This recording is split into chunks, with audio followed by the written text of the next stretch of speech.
You're gorgeous. וואו, איזה יפים אתם, לא? So this is not just a war, a physical war. This is not just an information warfare, but it's also a psychological war that every day we families go through and the hostages. It's just a nightmare. Iris Weinstein Haggai is pleading with the federal government to help bring her mother's body home.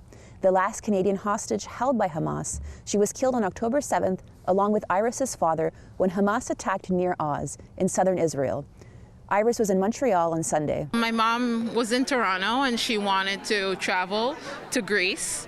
And her friend told her, you know, I'm going to Israel, to this kibbutz. Maybe you should come with me. It sounds like something really cool. And she just ended up falling in love with the kibbutz. My dad was a jazz musician. He started playing flute when he was 3 years old. And he just taught himself. And he was just like her, just this fighter for justice. And they just fell in love. They were both just hippies in spirit. Her parents began each day with meditation, coffee, and a walk. It was on one of these early mornings that her parents were attacked. There was a conversation that I heard that a call that my mom had with the medical emergency services that I found 3 weeks after. She says that 2 terrorists shot both of them on their morning walk. My dad was probably dead. The following is an excerpt of the audio recording that Iris obtained between her mother and emergency services the morning of October 7th at 7:14 a.m. Where did they shoot you? Judi says, in the face and in the hand. We're on our way. In the meantime, keep safe, say emergency services. Judi replies, I will do my best. 117 people were taken from the kibbutz, equivalent to 1/4 of the population where Iris grew up.